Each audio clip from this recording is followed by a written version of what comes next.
in the room is in the room with us. All right, I think it's time to get to work. So good afternoon and welcome to this session as we discuss the PIDA implementation strategy. I do hope that everyone is feeling invigorated, feeling more refreshed, even though the day has been, I suppose, very, very intense in terms of the discussions that I've been hearing. And I really would invite us all to be ready to share, to listen, and to work. Now, implementation has been one of the most repeated words I've heard through the sessions I've moderated. How things get done is important in this moment of organic change. And it comes again in the context of historic developments such as the going live, so to speak, of the African Continental Free Trade Area and the synergetic opportunities it presents for PIDA PUP2. So I think without further ado, let us get straight to work. And I would like to welcome, of course, all of our speakers, all of our panelists, all of the dignitaries that are joining us today, all protocol observed. At the end, when we host a discussion, as we have in other sessions, please feel free to pose those questions and comments in the chat function. Also, don't forget to log into the translation facility. For those of you who need to alternate between French and English, that service is also available. So we will encourage you to use that function so that you get to a language that is comfortable for you. Okay, I'm going to give it just a minute or two more to make sure that all of our speakers are in place and allow you, maybe if you want to read some of the documents out of some of the earlier sessions, you're welcome to do that. But we certainly know that for this session, as I've just mentioned, the launch of the African Continental Free Trade Area and, of course, PIDA PUP2, which is based on integrated corridor approach, is an important moment for us because these two events coincide in a way that we hope is going to bring a great deal of benefit in terms of making sure that the barriers to intra-African trade are done away with. And so, you know, we're moving away from a sectoral approach in the implementation of PIDA to a multi-sectoral economic corridor. And these are all going to help make sure that the dreams of true intra-African trade are realized. I don't think anyone is naive to the fact that there are a lot of challenges encoded in really giving meaning to the ACFTA. But that's what we're here for in this moment, to make sure that we can work through those challenges. All right, let me see if everybody is in place. I think until I get a note that our first speaker is in place, I think it's important for us to keep to time. And so I think we're going to proceed with the discussion and we'll hear from the AUDA NEPAD hosts a little bit later on in the program.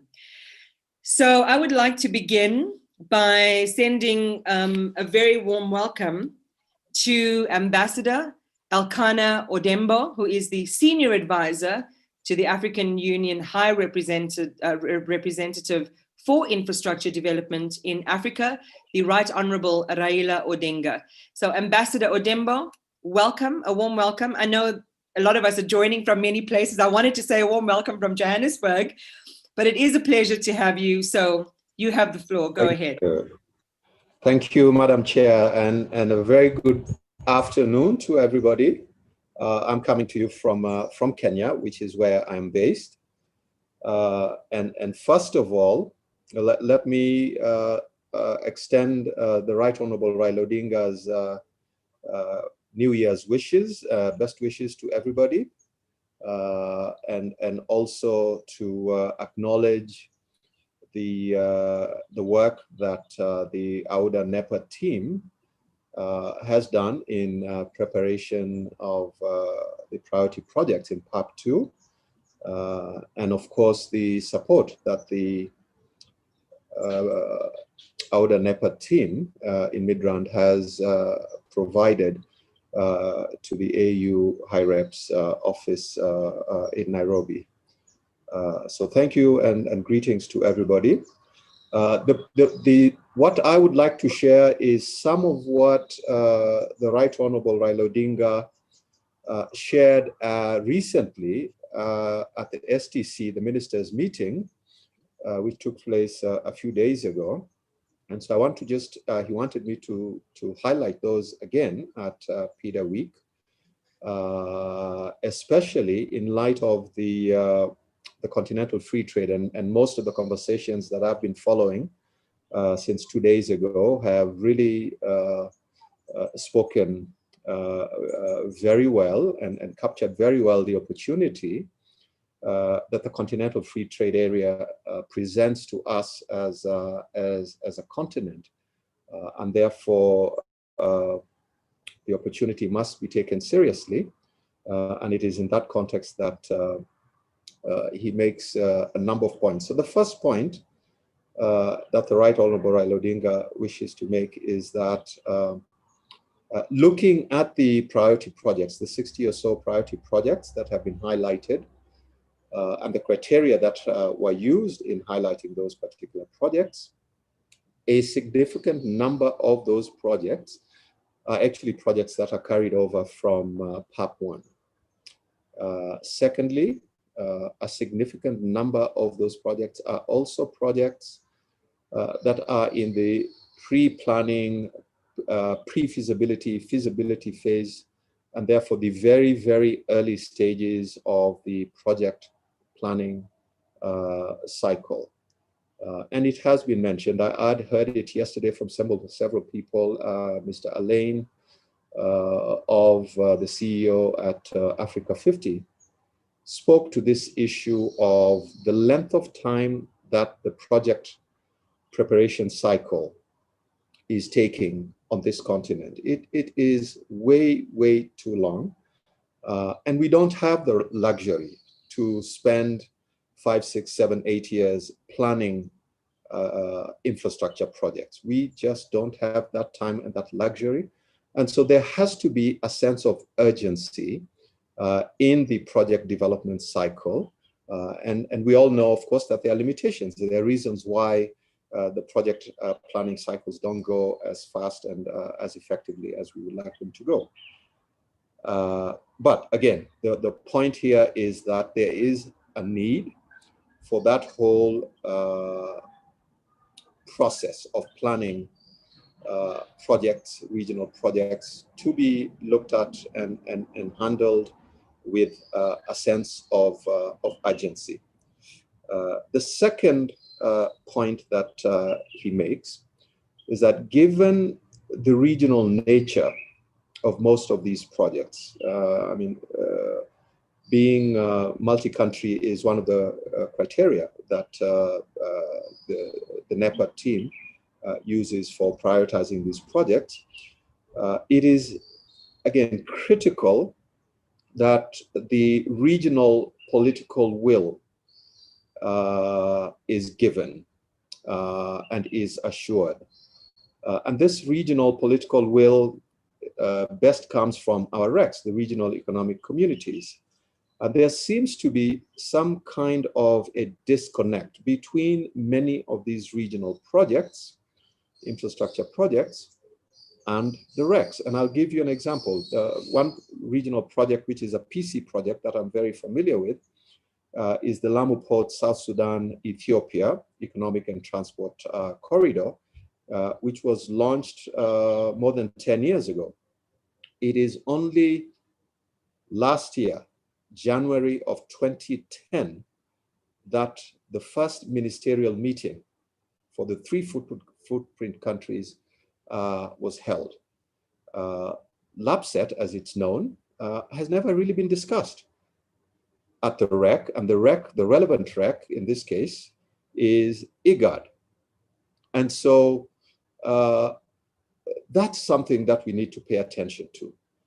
If IGAD doesn't own a regional project, if SADC doesn't own a regional project, if ECOWAS doesn't own a regional project, there's a real question mark as to how far it will move in terms of its implementation. And so can we pay particular attention to making sure that this disconnect that exists between these regional projects and these regional economic communities that gap is closed. so that there is ownership by the RECs of these regional priority projects. Thirdly, is the issue of the infrastructure gap. Everybody, we all know there is a common understanding and agreement that yes, there is an infrastructure gap, and also that there is a financing gap. It is a bit disturbing that, for example, that the resources that NEPAD has for purposes of supporting the project prep work that needs to go into project preparation, because the finance gap is partly due to, and again, this has been spoken about by several people over the last 2 days, it isn't a question of there are no finances, it is a question of there are finances out there, but there aren't projects that are bankable. So bringing infrastructure projects to bankability is a big challenge.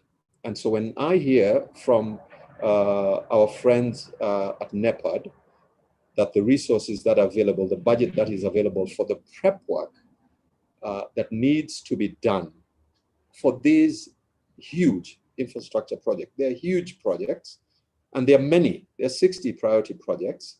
And so when you talk about $10–15 million, it's almost like a joke. And so to this end, the AU High Rep for Infrastructure Development, the Right Honorable Raila Odinga, some of you know, has been advocating for this idea of an infrastructure fund for Africa. And the idea is that similar to what the Africa 50 does, provide resources for doing some of that important preparatory work that needs to be done to bring projects to bankability. But this is a little different in that it will be private sector driven, first and foremost. The details of how it will be structured still being worked on, and some of you participated in the meeting that he hosted last November. So it's work that we want to pursue with many of you sitting in this meeting over the next year, so that by the end of this year, we are talking about a structure, a management and governance of a fund that is private sector led and private sector driven, that can have to the tune to start with, and he's talked about the figure of about $500 million US dollars, so that this kind of money is made available for the prep work that is so critical for bringing these infrastructure projects to bankability. So it's a call to action. We have an opportunity, but enough has been said. I think it's time for us to move with a sense of urgency and do what needs to be done. If the Continental Free Trade Area is to have any meaning, infrastructure is priority number one. And so I hope, and he hopes, that the necessary priority and urgency will be given to these issues of the work that needs to be done in preparation. So I will leave it at that, and hopefully be able to engage with any comments that will come from the other speakers and the questions that might come from the rest of the plenary. So again, on his behalf, a big thank you for allowing this opportunity. Madam Moderator, thank you very much, and I rest my case for now. Thank you so much.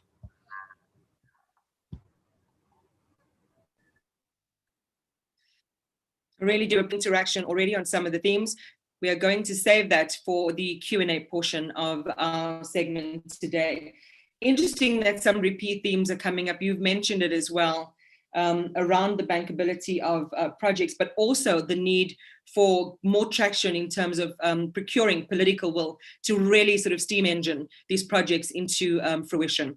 I'm going to invite Amin Idris Adum, who is the Director for Program Delivery and Coordination for AUDA and NEPAD, to address you now. Amin? Thank you, Iman. I'm back. So it is actually the opening remark for this one. As we transition from the first decade from PIDA PAP 1 to PIDA PAP 2, I think we have learned a lot from the PIDA PAP 1 implementation. That was very an experience, and those lessons have informed the measures we have taken in designing the PIDA PAP 2, particularly the integrated corridor approach, and also the integrated corridor approach. That helped us as well to think about defining a clear implementation strategy, a clear partnership strategy, but also a clear financing strategy.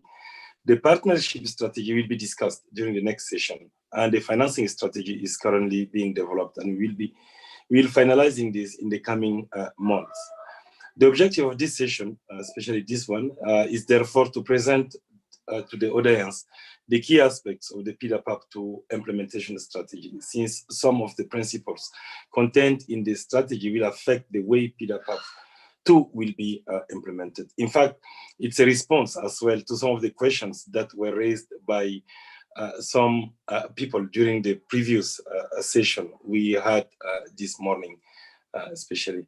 Your Excellencies, ladies and gentlemen, the PIDA PAP 2 strategic framework has several improvements in terms of strategy, the selection process, the institutional arrangement, and supporting instruments to ensure success in project implementation. The project selection process in PIDA PAP 2 was designed with a view of enhancing regional integration, inclusiveness, sustainability, quality infrastructure, and economic impact by adopting an integrated corridor approach. So consideration have also been given to climate impact of projects, as well as innovative solutions and smart technology in building the portfolio for this second phase of our PIDA projects. So the PIDA PAP 2 implementation strategy sets out as well clearly the institutional structures, the institutional arrangement, the integrated corridor implementation principles, and the available PIDA instruments that the project owners can leverage on to accelerate project development. Financing strategy and partnership strategies are essential in mobilizing the resources for the preparation and implementation of projects, as well as building strategic partnership for the attainment of the PIDA PAP 2 targets.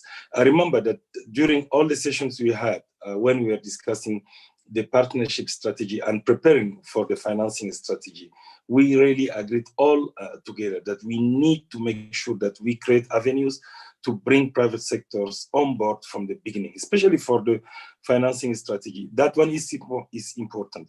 So one of the key elements of the partnership strategy, but also of this implementation strategy, is really about how we are going to ensure the participation of the private sector as an actor, but not just as a spectator or as a consumer, you know. So those ones. So those three documents put together constitute, in fact, our key core framework that will guide the PIDA PAP 2 implementation. And as we await the formal adoption of the PIDA PAP 2 projects by our head of states and government in the next couple of weeks, we welcome your continued support and collaboration, you know, as we start for the implementation of the PIDA PAP, of the PIDA second phase. So those are the remarks that I would like to make, ladies and gentlemen, and I will be sitting here and responding to your questions and contribute meaningfully to the session. Thank you very much. Thank you very much. Okay, so we've been talking about PIDA PAP 2, and I think it's time to have an overview, particularly insofar as this implementation strategy is concerned. And to help us do that is Teacher Kunda Simbini, who is an energy infrastructure expert for AUDA. So it's over to you, colleague.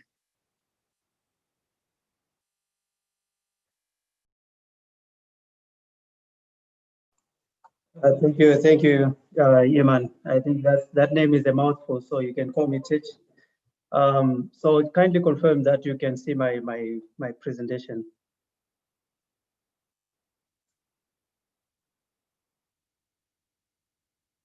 Can you see my presentation? Yeah. Yes, we can see it. Okay. No, thank you. So I think for those who have been part of this journey of developing PIDA PAP2, you have heard some of the things that I will present in this presentation. But you bear with us because I think it's important that as we disseminate the outcomes of the PIDA PAP2 preparation process, we should keep on, raising awareness about PIDA PAP2, particularly to those of our stakeholders who were not part of the process. So this presentation I will recap what we presented yesterday during the opening plenary session, so that at least we put things into perspective for the next presentation, which will go into the details of the implementation strategy. So it's already been said that the PIDA PAP2 process went through a very lengthy, inclusive process, which was led by the AUC, but included the other institutions on the continent, in particular the African Development Bank, UNECA, regional economic communities, and the member states. And the process that we followed was that we started by reviewing PIDA PAP1 through the PIDA midterm review, and then that drew some lessons which were then used to develop the integrated corridor approach, which was then adopted by the member states during the STC meeting that was held in Cairo, Egypt. And that the concept then was then the basis for developing the selection criteria as well as the eligibility criteria. And based on that, we then trained all the regional economic communities on this criteria, and then that was followed by the project selection of PIDA PAP2, which I think has been said a lot about during the various sessions that we have that have taken place so far. And now we have a tentative list of PIDA PAP2 projects, which will be approved by the heads of state in January. And as Amin mentioned, that in his remarks, that complementary to the priority list of projects, it was prudent, it was seen that it's important, based on the recommendations from the midterm review, that we should develop a partnership strategy, implementation strategy, and financing strategy. And these three strategies should speak to each other, but also be guided by the overarching principles of the integrated corridor approach. So, like I mentioned yesterday, that the process after the outcome of that whole process was that 242 projects were submitted to by the member states, and after some screening, these were then reduced to 214.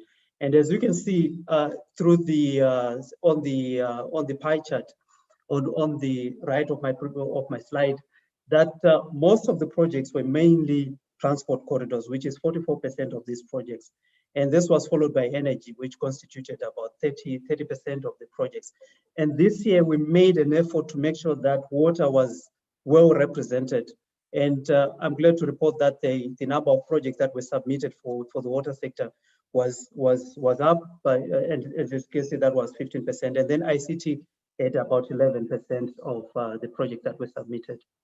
And then after screening, these projects were then shortlisted to about 73%, because one of the key lessons that was learned from PIDA PAP1 is that we need to have quality projects which can be implemented rather than having a very long list of projects. And I think Chris mentioned the genesis and the reasoning around how we then converge to a number of 10 projects per region, and also one project for the island states. And as you can see now, as opposed to the other slide where the priority list was dominated mainly by transport, an effort was made to make sure that there is some equal sectorial representation as far as possible in the final list of projects. And this is also evident when you move to the next slide. You can see when you compare the sectorial distribution of the final list of projects that by region, you see that for example, for East Africa, West Africa, Southern Africa, and the projects that fell under the multi-regional projects, there is an almost equal distribution of these projects, with the exception of North Africa and partly West Central Africa, which is dominated by transport and energy. But we made an effort to make sure that there is one equal distribution between the regions. Two, there was also an equal representation by sector for the final list of projects. So I think one of the things that has been also been mentioned in the various sessions has been the cost of implementing these infrastructure projects, as well as the covering the infrastructure gap. And so far, from the information that we gleaned from the information that was submitted by the member states, these projects, the capex that is required to implement these projects amounts to about $270 billion over a 10-year period. But when you look at the sectorial distribution as well, you see that they is heavily leaning on the side on transport, which constitutes about 64% of the capex that will be required, which is about 171 billion, and then followed by energy, which is about 30%, which is about 18 billion. Of course, ICT, because most of these projects are soft projects requiring studies and policy and regulatory frameworks, the capex that is required is very minimal there. But also that brings us to the point that has been highlighted as well, that this gives us an idea of the amount of money that will be required for project preparation. And also the Ambassador Odembo threw on the table a figure of about 500 million for project preparation. And as if you compare that to the amount of that of the capex that is required, it's within reason that we should be increasing the volume and the envelope of our project preparation funds, so that at least we can effectively implement these projects. So that concludes my presentation, and I hope it has given you an overview of the constitution of the projects that we are looking at. And now I hand over to you, Madam Moderator, for the next presentation. Thank you. Thank you very much for that, Titch. It certainly allows us to understand exactly what's at stake. I'm going to hand over now to Dr. Tawela Nirenda Jere to talk to us about the PIDA implementation strategy. She's head of economic integration for AUDA and NEPA. Dr. Tawela, it's over to you.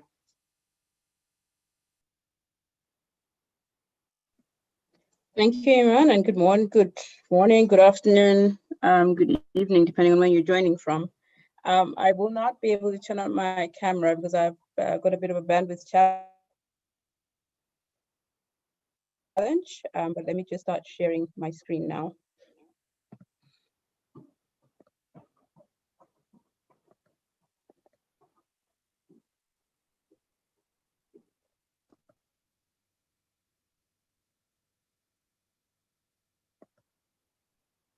Okay, just a confirmation that we can all see the screen. It's great, Doctor. We can go ahead. Okay, thank you very much. So I will just very quickly run through some of the elements of the PIDA PAP2 implementation strategy.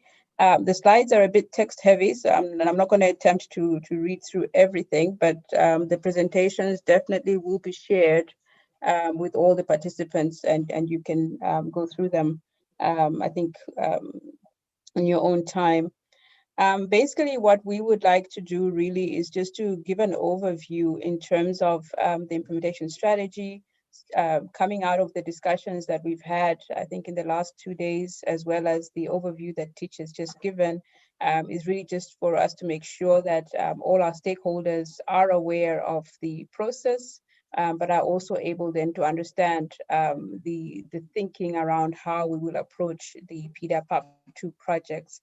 I think much has been said about the fact that we are learning by doing, and we continue to look at ways in which we can refine the way we address the infrastructure projects so that we're able to meet the targets as set out in Agenda 2063.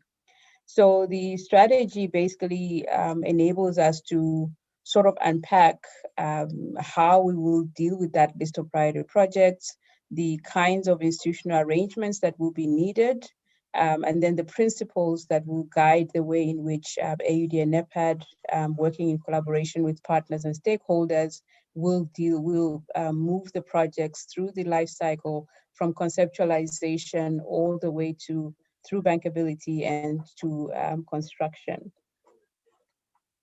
And associated with that, obviously, will be issues around monitoring and evaluation, but also very important, I think, is the aspect of communication and making sure that we have in place the means and mechanisms that such that our stakeholders are always up to date in terms of where the projects are, what is happening, and what else needs to be done.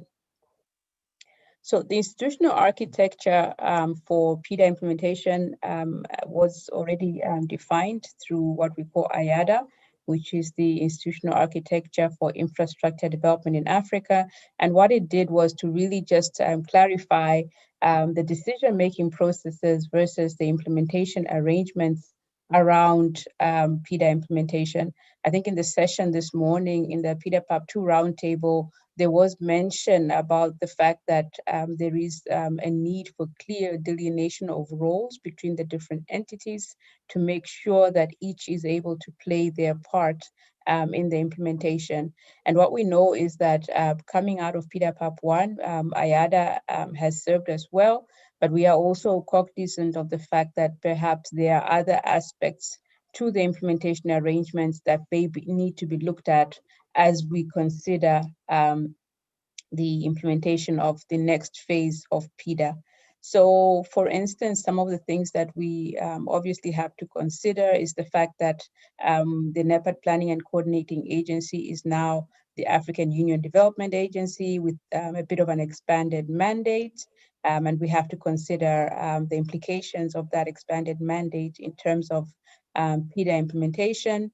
We also had some other bodies that were associated with the decision-making structures, which perhaps would need to be integrated or replaced by other, perhaps more efficient structures of the decision-making processes.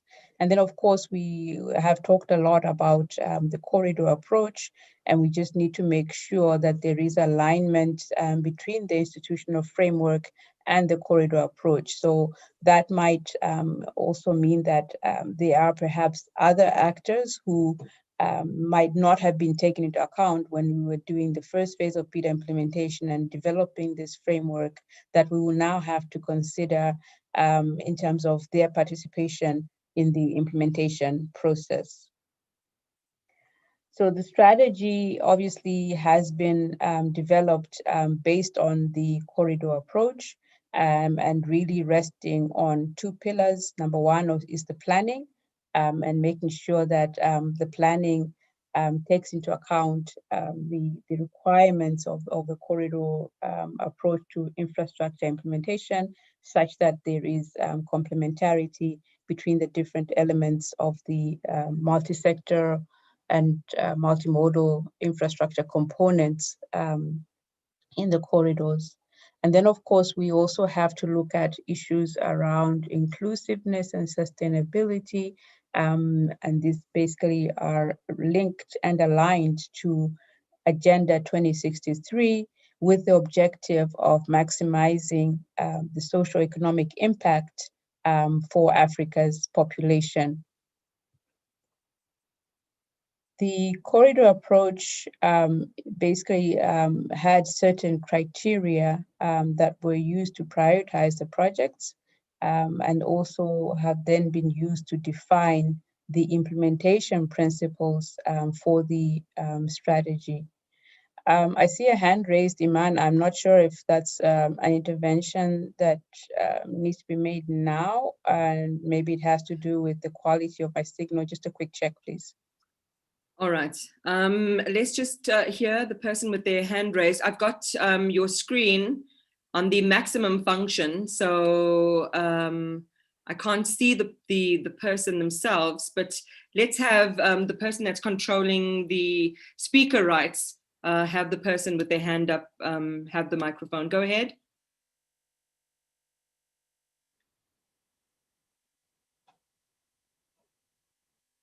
Okay. Dr. Tuwela, I think I'm going to risk it and say go ahead. And if there is an issue with the integrity of the signal or anything like that, you're more than welcome to write it in the chat facility. Go ahead, Dr. Nurenda. Thank you.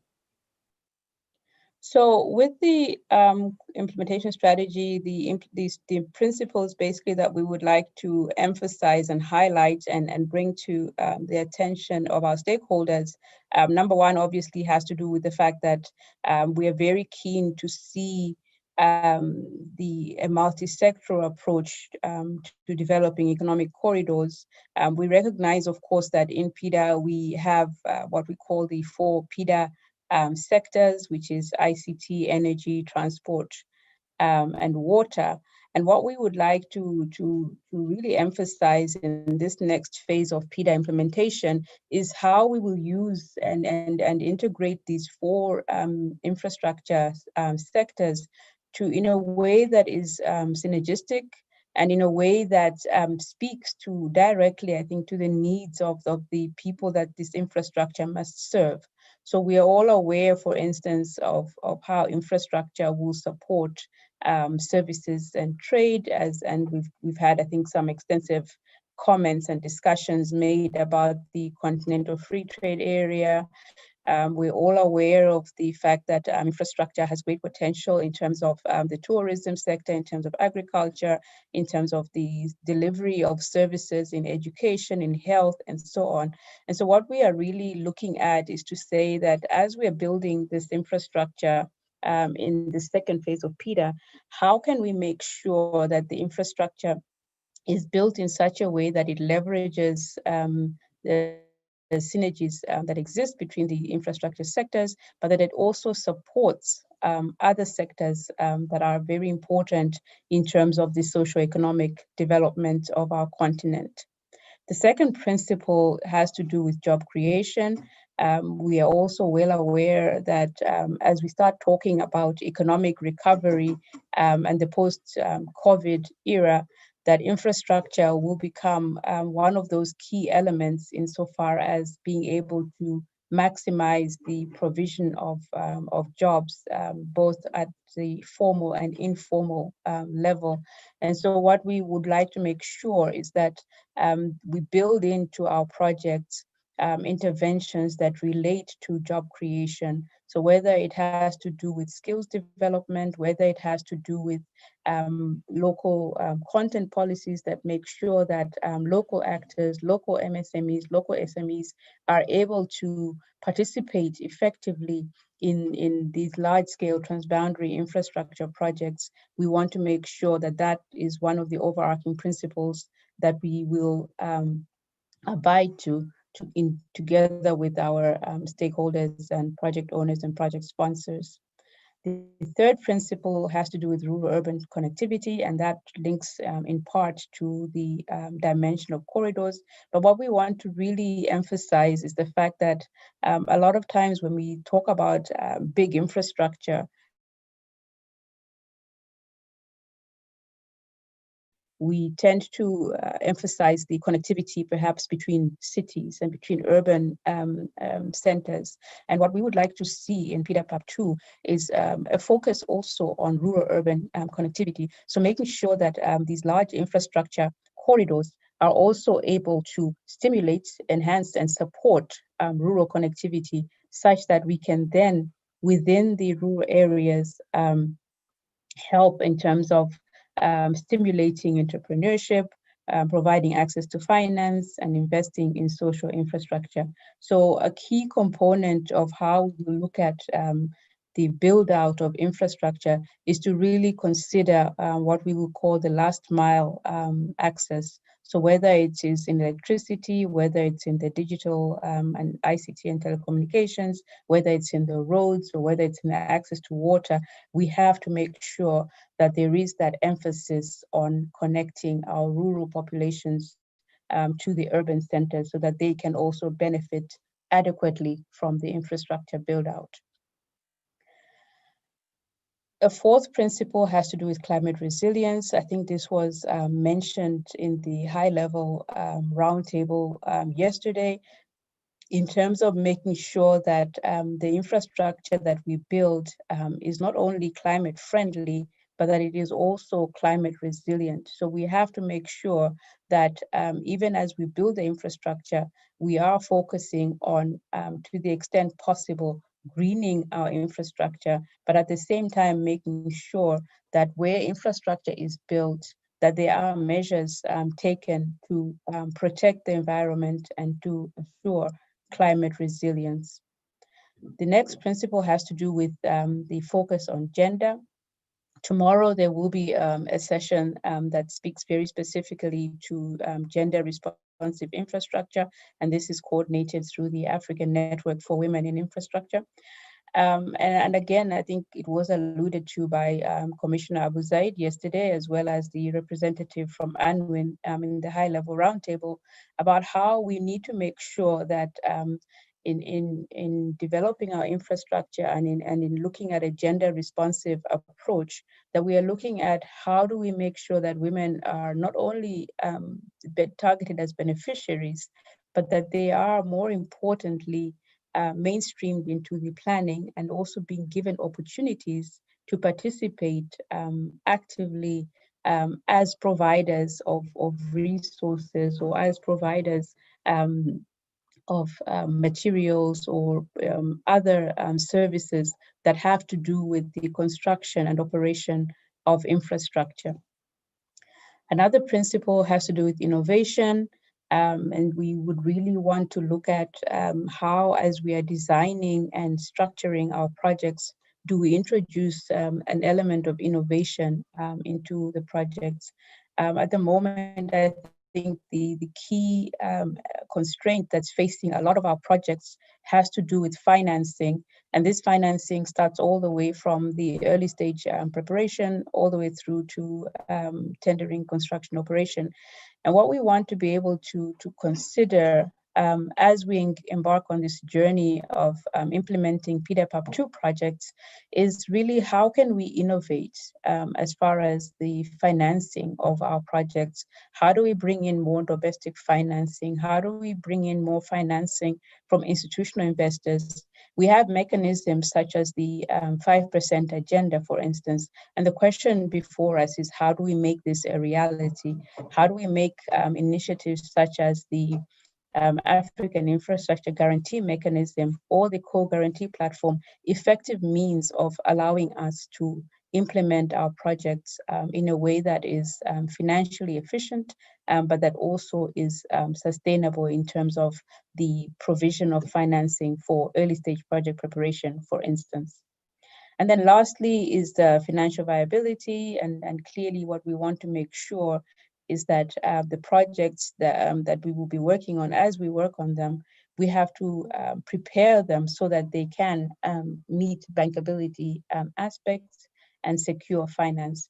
I think a lot was also said about the fact that there needs to be some way in which when we start working on a project, we are already able to identify the kind of financial structuring perhaps that the project might require, so that already becomes something that is understood from the beginning and is then dealt with in terms of the engagements, whether it's with the DFIs, with government, and with other investors as well. I won't attempt to try to really unpack this slide, but the key message here is that there's a whole lot of moving parts, I think, when we start talking about implementation. So we're looking at the fact that we have quite a number of different actors that are working with us at a regional and continental level. And it's important for us to be able to clarify and really agree in terms of the different roles of different stakeholders across the value chain, from planning all the way through to implementation and monitoring. And so this slide really is meant to sort of begin to sort of elaborate our understanding of the way in which we would want to work with various partners and stakeholders and institutions as far as the different aspects of project implementation. I think what is very important perhaps is the role that talks about the how. So we sort of have an idea of who the actors are and what each one brings. And the question then is how? How do we use the different capacities and instruments within these institutions to bring about the kind of implementation that we are talking about? So for example, I will focus perhaps on the second column, which talks about the development stage, which is really part of the early stage project preparation. And so we've talked a lot about the different tools that we have, such as the service delivery mechanism. We've talked about the NEPAD IPPF. I think it was mentioned yesterday in one of the sessions, and probably also in the sessions on Monday. And what we really would like to see is a continuum in terms of the way in which the projects are dealt with in, as far as the early stage project preparation, moving into the actual preparation by the established PPF such as NEPAD IPPF, and really making sure that there is, number one, adequate funding for early stage project preparation, because we believe that without the projects being properly prepared at the early stage, it then becomes very difficult for the project preparation facilities to take up these systems in which the early stage project preparation is adequately funded so that it can then provide a sustainable pipeline of projects through the project preparation facilities. The PIDA quality label was discussed on Monday and yesterday as well. And what we would like to see is that this becomes the standard for project preparation across the continent as far as our PIDA projects and other infrastructure projects are concerned. What we are aiming for is that we would like to be able to give comfort to project preparation facilities on the quality of project preparation. So once we are able to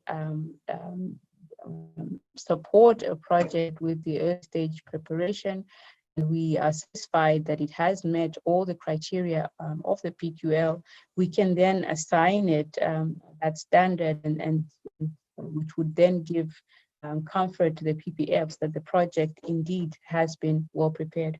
Supporting all these processes, of course, was the job creation toolkit. It is also UNWIN in terms of the gender responsiveness, as well as the PIDA expert pool, which would provide the technical capacity to support project owners in this stage. And the same applies in terms of the other stages, so different tools come in and are used at different stages of the project lifecycle.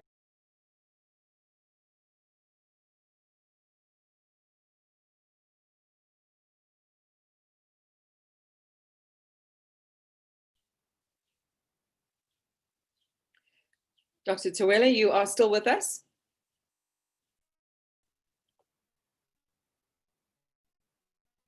Okay.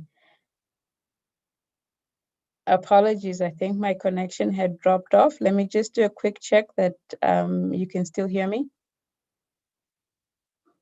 Absolutely, have you loudly and clearly. Go ahead.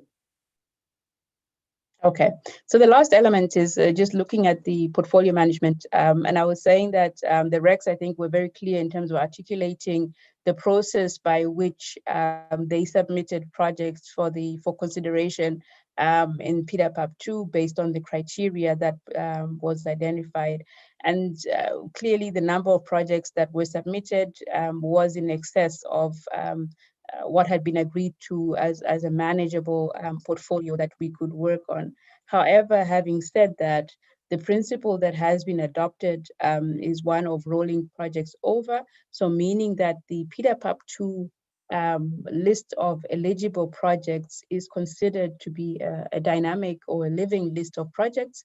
And over time, what we will be doing at various cycles throughout the period between now and 2030 is that we will be considering whether new projects can be added, but at the same time, we will also be looking at how projects move in and out of the pipeline. So for instance, if projects reach bankability and are now moving to tendering and construction, we would then consider other projects to move in and take their place in the pipeline.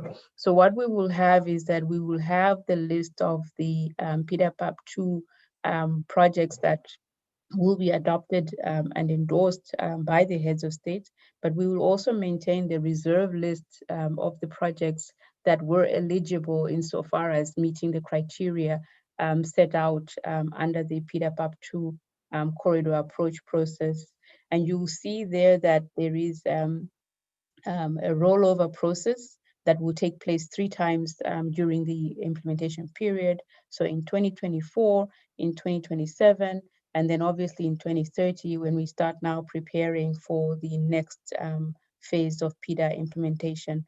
And then lastly, I think just to mention that obviously as we do this, the African Infrastructure Database, which is closely linked to the Virtual PIDA Information Center, will become very key elements as far as the monitoring and evaluation, as far as tracking the way in which the projects are moving, and then also will be used to communicate through VPIC the strategy, the communication strategy for PIDA PAP2.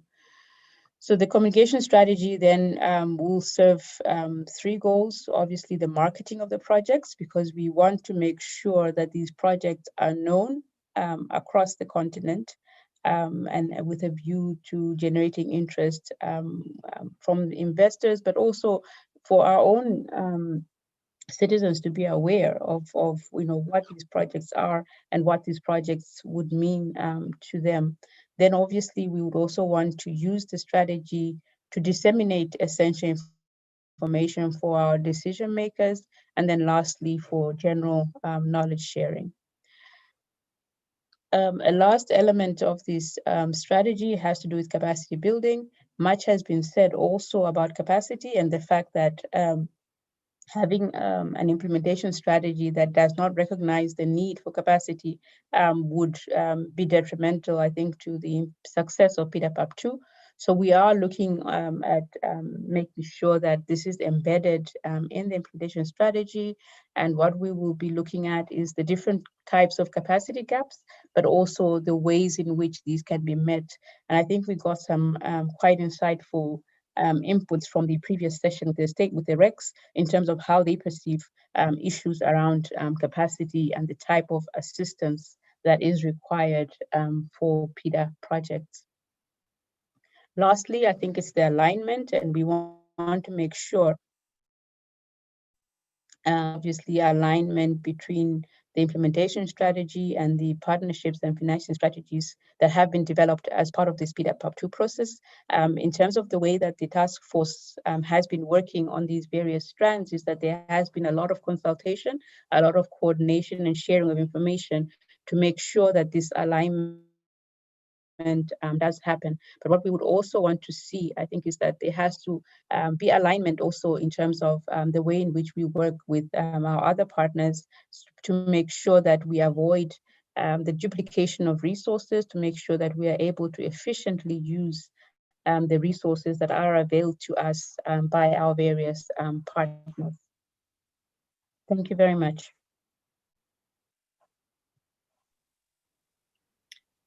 Thank you very much, Dr. Nuenda Jere. That was, for me, such detail around some of the key questions that we have been asked repeatedly over the last few days. And it kind of gives meaning and expression to the various compartments and how they come together to achieve the goals that have been laid out. There are some questions already online, which hopefully I can get to as soon as possible. And then, of course, I'll invite all our speakers back in. But maybe as an opening to start with this one, again from Christian. By the way, before we move on, there's a lot of concern or requests for the various presentations. Now you can go online to au-pida.org, and our colleagues are posting all of the presentations there. I mean, I just normally, I take screen grabs of the different things that I want, but I'm obviously not in the same position as you. You need this detail and you need to take it back to your other stakeholders. So our colleagues have made sure that those copies are available for you. So please do go make use of them on au-pida.org. Christian Gutzwiller asks a question which I think, comes directly out of what you're saying. And Ambassador, it actually goes to the issue that you raised as well around the long timeframes for project delivery. 6 to 8 years is not the time to plan for projects, you said. Christian Gutzwiller is also saying private investors with private equity in infrastructure projects in Africa have no time to wait and adhere to the PIDA-PUP phases. The next possibility maybe to tie in would be 2024. How do we solve the conflict of around timing? Dr. Nirenda Jerry, I don't know if you would like to take that on. Titch, you can come on as well. Amin, you're all welcome. Whoever would like to address this, I can go ahead.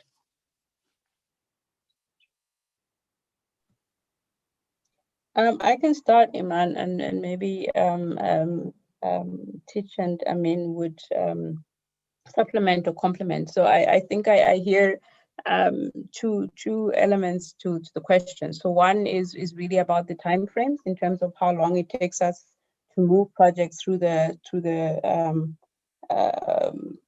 pipeline, and then obviously it's the element of the participation of private sector and other stakeholders, if I heard correctly.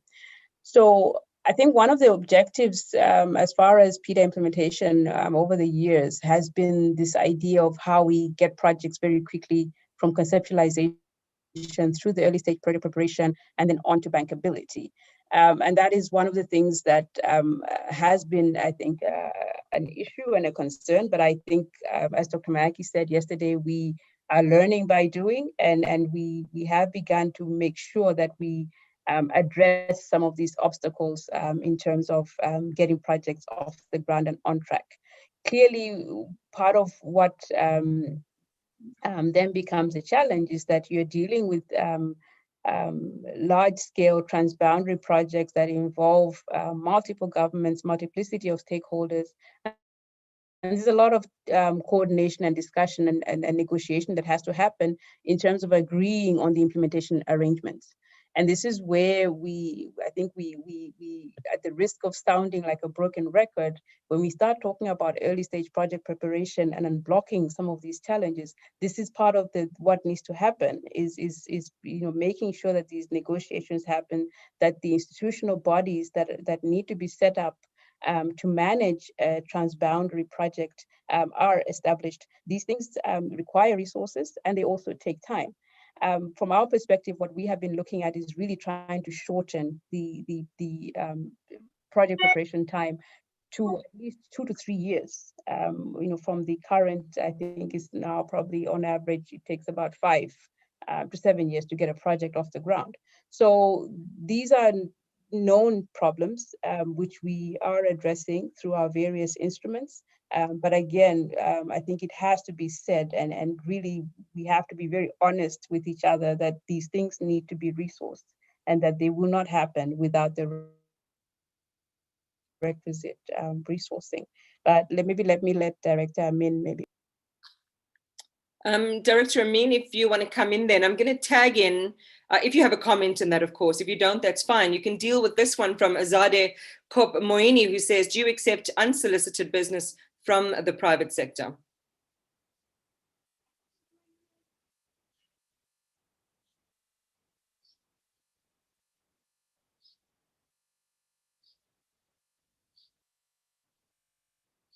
Amin, is Amin still with us?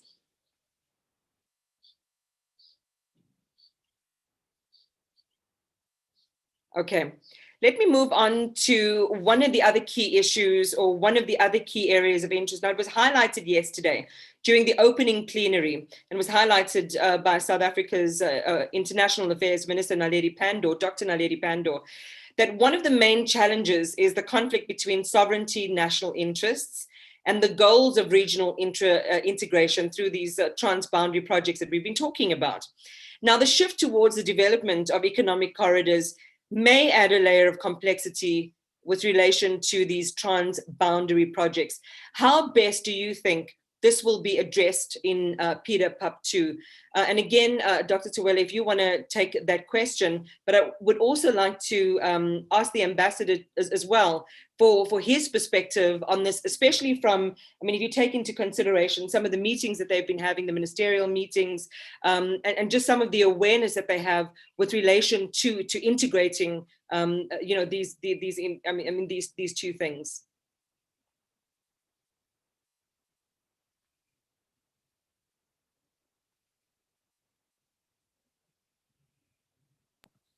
Sorry, Iman, I think you have to repeat the question and then maybe just be specific whether it's myself or ambassador or somebody else that needs to respond. I'm happy if you take it, Dr. Nirenda Jera. We were talking about sovereignty in the opening plenary with Dr. Naledi Pandor. It's an issue that she raised.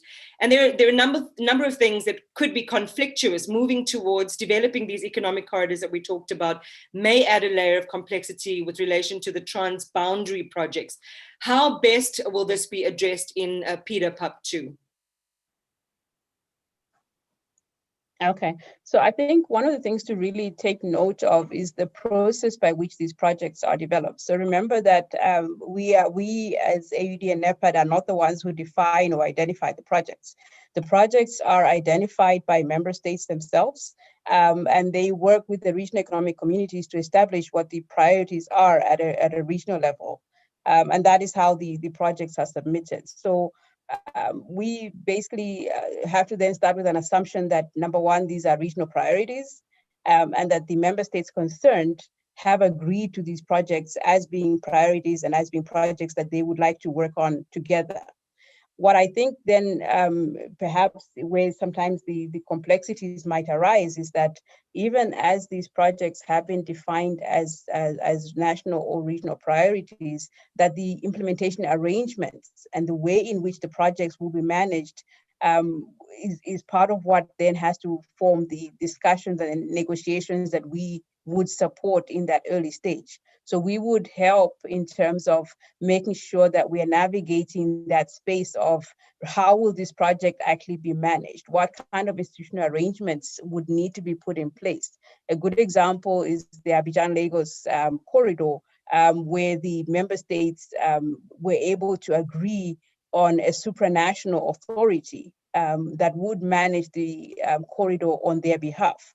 So those kinds of negotiations at the very early stages are the kinds of things that AUD and NEPAD supports and facilitates, because we understand that without that consultation, without that agreement, it becomes very difficult for the projects to take off. But I see Ambassador has raised his hand, and I'm sure he would also comment on this. Ambassador, you're more than welcome to go ahead. Thanks, Dr. Nirenda Jera. Hi, thank you. I think Dr. T has spoken to what I wanted to speak to as well. But isn't this really the bottom line here? I mean, if sovereignty is going to trump regional integration or continental integration, then what does that tell us? Okay, there has to be a certain level of commitment from our leadership and the regional bodies that this takes priority, and that there is a case to be made for regional integration and continental integration, and therefore some sovereignty must be ceded. There is no way that some of these projects are going to ever be achieved if countries and nations aren't willing to cede some amount of sovereignty for the good of the region. And this is part of the reason why, if you look at, and some people are saying, you're talking about continental free trade. We are having issues at the moment with regional trade, because within each of our regional economic communities, there are challenges, all these non-tariff barriers that exist that stop us from doing the trade that needs to happen between countries within regions. This is going to play out at the continental level as well. So we really must sit down and talk through this and be honest with ourselves and agree that we all need to make this commitment and cede some level of sovereignty if we are really serious that we want to see this regional integration happen and the continental integration to happen. Otherwise, it just will not happen. We will keep getting stuck because national interests will continue to take precedence over, important regional projects, etc. That's what I would say. Yeah.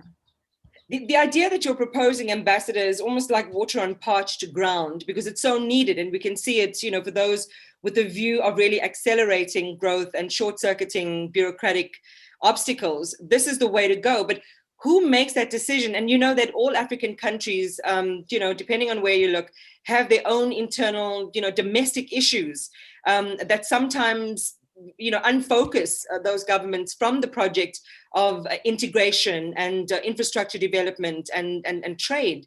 So who should there be someone that makes that decision? Is the Africa Continental Free Trade Area, a step in that direction? How would we manage these parameters? I don't think I have the answer, but I think that at the regional level, if our regional economic communities could be a bit more effective in terms of how they conduct their businesses. So they are regular, for example, that they're well supported financially, so that decisions that are taken at these meetings are followed up.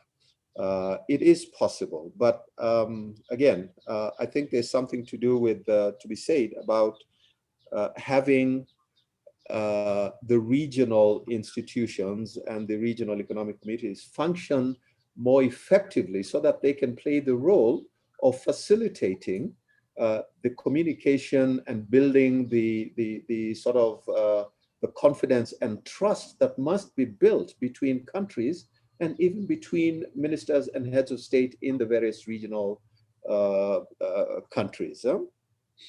All right, thank you so much, Ambassador, for that, Ambassador Dembo there. All right, so stand by. Let's look at some of the other areas of challenge. We're all dealing, every country is dealing with its own issues around COVID-19. I made the remark yesterday that we're kind of in a global hospital ward, and some countries are in ICU in a sense. It does have the potential to widen the inequality gap due to the disproportionate impacts on both the poor and vulnerable people in our society.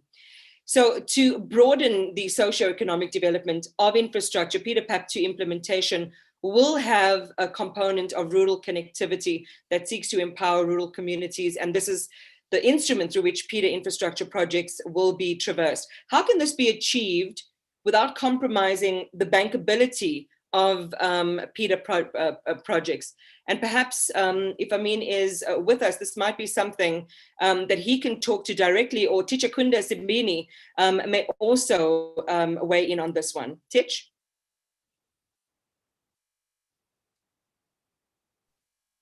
Thank you, Iman. It's a difficult one, but I was hoping that at least we will also get some contributions from the other participants, particularly the regional economic communities and our development partners as well, so that as we have these discussions and transition to the second phase of PIDA PAP2, we try and address these challenges. But let me give it a shot. You see, traditionally, what we have been doing when we were implementing these PIDA projects is that we were mainly focused on that sectorial approach, and not leverage on some of the activities that are being done by other, for example, units within our various institutions that are looking at social development programs. So I think as we design these projects and define undertake particularly the environmental and social impact assessments, and come up with research improvement action plans, we need then to work with the other divisions and other partners as well, whose competence it is to work with these communities that this infrastructure will traverse. And mostly because these initiatives would not be financially viable, so we will need then perhaps to find a way where governments allow the private sector to fund the infrastructure, but also subsidize the social development programs that are targeted at these rural communities.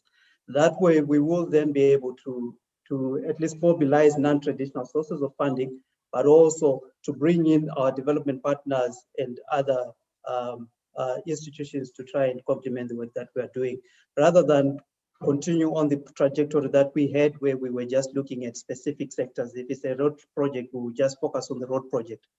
So those would be my suggestions for now. But I think let's open it up for our development partners and regional economic communities as well to give their thought. Thank you very much, Tich. And to your suggestion, I'm happy to see a raised hand and give you access to the microphone to make your comment. We did have an extensive discussion earlier on with the RECs, an important component and facet to how we can really enliven the objectives of PIDA PAP 2. In some areas, there were great synergies and things seem to be working in a really coordinated way. For others, like IGAD, as I mentioned earlier on, there were some glitches, calls for expert, assistance or for funding even. So if we have any of our participants, and by my count, 130 people who can weigh in on this one, including those who are in the development corridors, to share your views on how effective it is. I mean, it doesn't only need to be with relation to the COVID moment, but also looking at the integrated corridor approach principles. Are they sufficient to meet the Agenda 2063 goals and aspirations? And if you think there's room to maneuver and to improve, how else can they do this? So let me just have a look and see if I can take any more comments from our chat box, and you're welcome to weigh in there, or you're also welcome to raise your hand. Otherwise, I'm putting this question for your perspective, Ambassador. Maybe you can share your perspective on this one, and particularly the last part, which is, given what we've heard from Dr. Tawela, the integrated corridor approach principles, from your perspective, given your presentation as well, are they sufficient to meet our goals? And you've mentioned some room for improvement. What else can you tell us?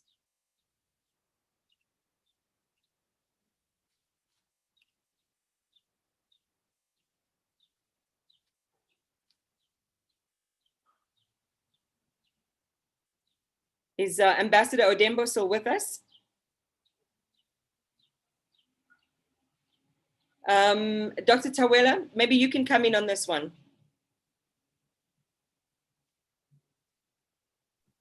Do I have the floor? Thank you, Iman. Oh, hold on. I have someone. Shall I bring in Robert Lusenge? Yes, Please go ahead.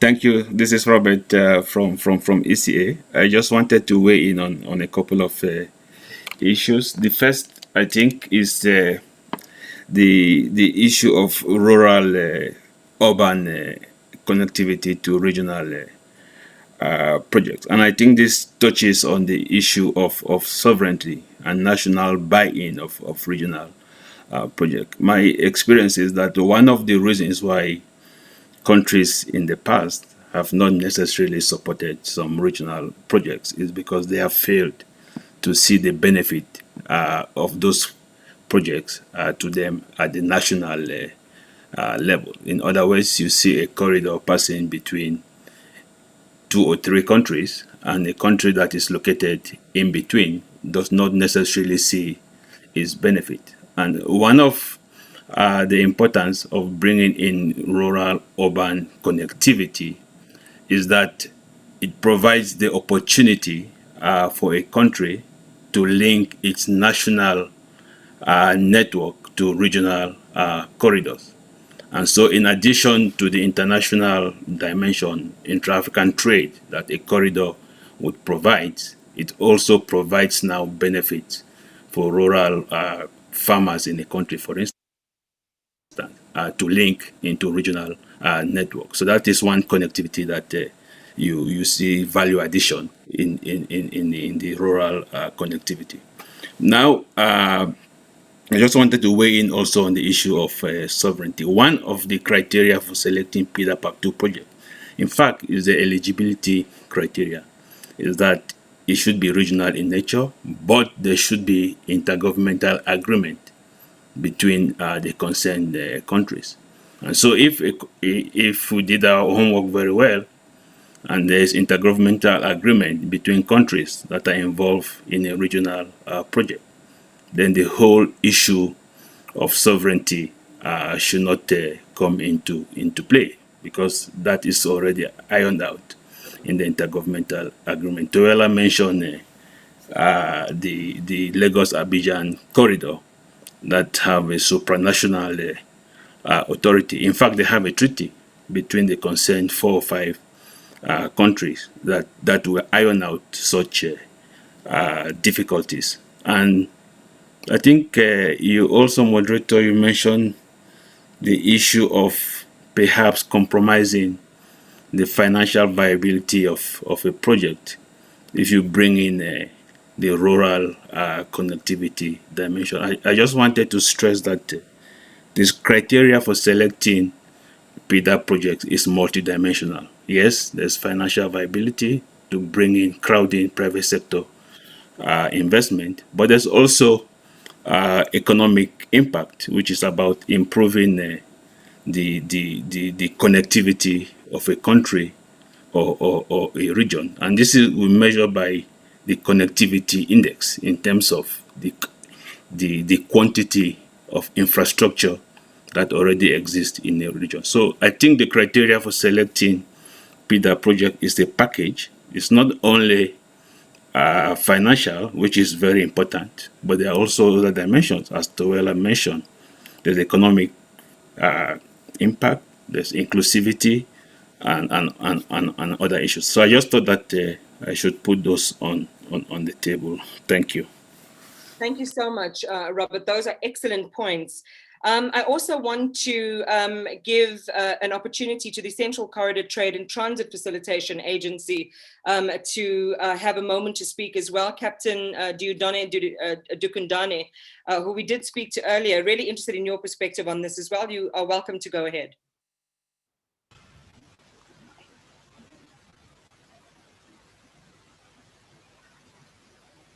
Or in fact, if there are other colleagues from the CCTT-FA, you're more than welcome to take hold of the microphone and have the floor, so to speak. Hello, this is Engineer Charles Sabiti. I am the infrastructure specialist at the Central Corridor. And I wanted to say something about the sovereignty of the country with regard to implementing a project. Now, one approach that we have used in the Central Corridor is that we work with this country who owns the project in such a way that the country appoints a team. And this team, excuse me, are you hearing me? Hello? Right, Engineer Sabiti, we're with you. Go ahead. Yes. Now, the country responsible appoints a team which works with the implementing agency in a way that really there is no sovereign lost. And in the decision-making process as you implement the project, the two work hand in hand. If there is a decision that the country must make, it is given to the team representing the country, and the country discusses the issue, and this issue is advised to the implementing agency, which actually implements as and according to the requirements of that country. So in effect, there is no sovereignty lost, and the issue of sovereignty doesn't become an issue really. So that was basically my input. Thank you very much. It's really interesting how this the notion of sovereignty has raised, I think by my count, at least 4 very disparate but very interesting views on how, if you hold on to the idea that this would be a challenge to decision-making by governments or policy-making, policymakers, it could set you up for a wall, but there is an opportunity, as you've just described, to see it and to reframe how countries interact with each other. If there are more, any more that have raised their hands that would love to have a chance to say something and to address our gathering today, you are more than welcome to do so. Otherwise, I'm going to move on with some questions.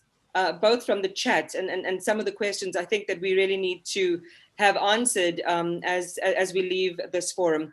Any more speakers? Robert, I see your name on there. I'm not sure if you wanted to come back. If you did want to come back, there's something I wanted to ask you as a follow-up. When you were talking about projects that kind of traverse through multi countries, and I'm wondering, and again, pardon me if I'm being ignorant on this one, whether in the construction of these projects that it's almost like a criterion for a pipeline of benefit along the way in each of those territories, so that countries don't feel as if this is just a sort of transverse thing with no real benefit to us, which I think is the picture you painted earlier. Yes, in fact, that's what I was trying to say. In the past, we've lacked the buy-in of some countries for some projects because they perceive that country A benefits more than country B, and one of the solutions that we put on the table is that how do you make sure that all the countries benefit? And one way of addressing the problem of countries perceiving themselves as just being bypassed is to link national network to regional corridors. That way, the local communities in that country would be linked into regional network and then have the opportunity, in fact, for their products to be sold not only within their country, but also internationally. So that was the point that I was trying to make. You raised another question. I thought maybe if you come back, I would like to answer too. All right, you have the floor right now. You can go ahead. I didn't get the last question that you raised. I thought you. Yeah, no. If I remember correctly, what I was suggesting was just kind of, and I think you might have answered it now, an embedded benefit to those countries, not Okay. just. Okay. All right. Now, while I have the floor, I think I wanted to come on the benefit of the integrated approach. I think you also raised that issue.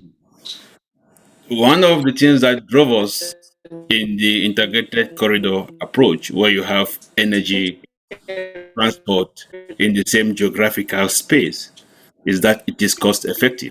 Most of these projects, for instance, require excavations. And so if you are going to dig to construct a road,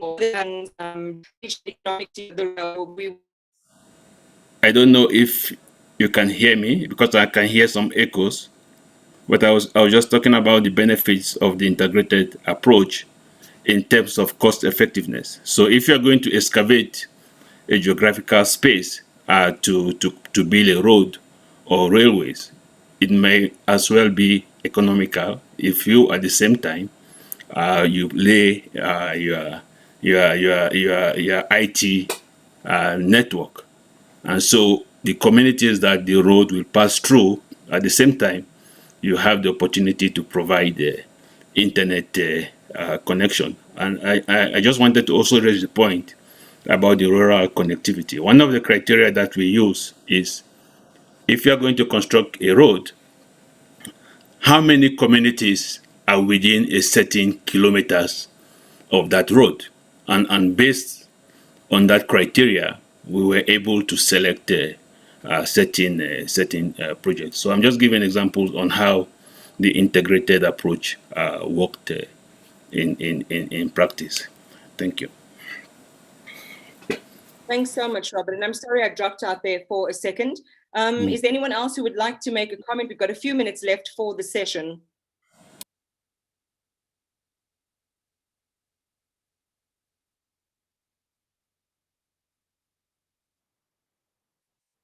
All right, I've got Gilbert Obiafuna who's raised his hand. Please do take the microphone. Go ahead and welcome.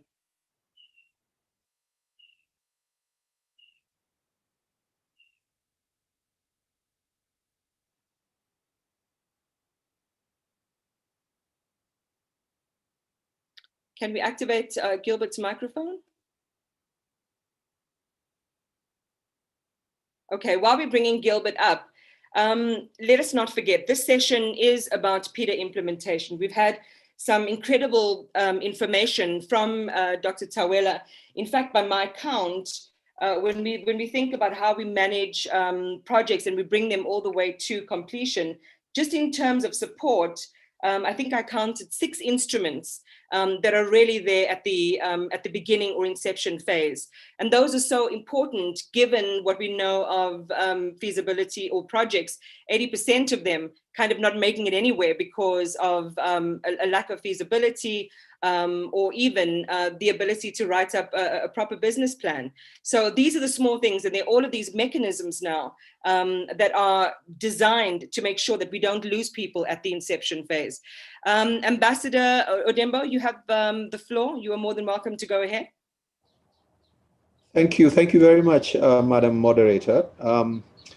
I really like in Dr. T's presentation, the part of the plan is to market PIDA, because I don't know if this has happened before. This is the first time I'm attending a PIDA week meeting, so I don't know what the marketing strategy has been previously, but I think it's a brilliant idea, because I sense that there's just a very basic lack of understanding of the benefits of regional integration. Isn't it ironic that with our little countries, with little populations, with small economies and small GDPs, that we would be preoccupied with, issues of sovereignty rather than seeing the bigger picture and how, and it has been tested, it has been proven that it is economically beneficial, particularly to small countries, when they become part of a regional economic bloc. There are economic benefits, and this is part of what we have to do, a roadshow or something, Dr. T, to get out this, to market this idea that this really makes economic sense for all the countries that are involved in any regional infrastructure project and any regional integration efforts that we undertake as a continent. Just wanted to throw that in briefly.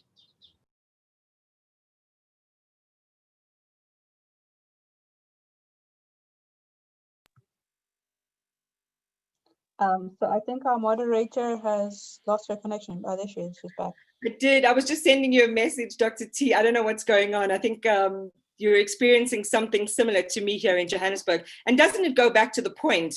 I mean, we have to resolve things like this, which is why in some of the graphs that we're seeing about where money is going in terms of energy and water, as Titch was sharing with us, we have to make sure that in ICT and in connectivity and keeping the towers going, that those things work smoothly and we continue to be able to do business. Ambassador, thank you very much for your comments there. Dr. T, I think perhaps we can end with you and going back, as I said, to the importance of this moment with the Africa Free Trade area and PIDA PUP 2, which we're describing as a serendipitous convergence of both structure, logistics, and intention, that we really have the opportunity to do what the Vice President of the African Development Bank said, was really take advantage of the opportunity that Africa represents right now. Thank you very much, Iman, and really thank you to the various participants and the different comments and interventions. I just want to maybe just quickly pick up from where Ambassador also left off in terms of the communication and the fact that perhaps in PIDA PUP 2, we really need to be a bit more deliberate about the way in which we communicate about the projects. So in PIDA PAP 1, we did have the PIDA Journalist Network. We had our various communication tools across our different institutions, and which we used, I think, in terms of channeling communications, as well as the virtual PIDA Information Center, which is hosted by AUDA and NEPAD. But I think it is fair to say that there is a lot more that can be done. I think one of the things that we obviously have realized and noticed is the fact that at the level of the member states, perhaps there isn't enough information that trickles down in terms of the understanding of what these regional projects are, what their significance is, and what it will take to get them going. So that even when we start talking about funding and member states being able to support some of these projects, I think it starts with an understanding at the national level as well of how important these projects are. So you're right, Ambassador, in the sense that there needs to be a bit more visibility, I think, at a national level of some of these regional projects, but always making the case that these regional projects are there to serve our national interests as well, and the linkages between the transboundary infrastructure and the national infrastructure then become very important. So in PIDA PAP 2, that will be obviously one of the things that we will focus a lot on, in addition to the usual things that we do in terms of the technical packaging and the market packaging of projects and communication with investors. We have to think about how we go beyond that maybe closed circle of stakeholders. I think what we will have to then also carefully consider is maybe creative and innovative ways of having such communication, considering the times that we're in, where a lot of the things we do now have to be online and virtual. So I think a lot of thinking will have to go into how do we do these things in a way that does not require us to be perhaps physically present in the way that we could have been before, but definitely well taken and something that we will look at and consider. In closing, I think, Iman, you have said it well in terms of the meeting of opportunity between PIDA PAP 2 and the AFCFTA. I think that there is a lot of anticipation and excitement around the CFTA, and for us within AUD and NEPAD, we are equally excited, not only in terms of the opportunities that it brings about in terms of trade, industrialization. We are also looking at it really as being something that enables us to really accelerate infrastructure development, because we know that if we do not match the pace of infrastructure development with the needs of the CFTA, then we will not be able to realize the goals of the CFTA effectively. So I think the challenge is on our side in terms of how we will provide that foundation of the infrastructure that will support the CFTA. With that, thank you very much, and good afternoon to everybody. Thanks very much, Dr. Tuwela. Appreciate that. You're absolutely right. Without the kind of work that we're doing here in these fora, that document around the free trade area will remain unanimated. And so we really have a huge responsibility ahead of us, all of us together. Thank you very much to our speakers and our panelists, with special thanks to Ambassador Elkanah Odembo. Thank you very much. Enjoy the afternoon, and meet us in the follow-up session at 2 o'clock sharp.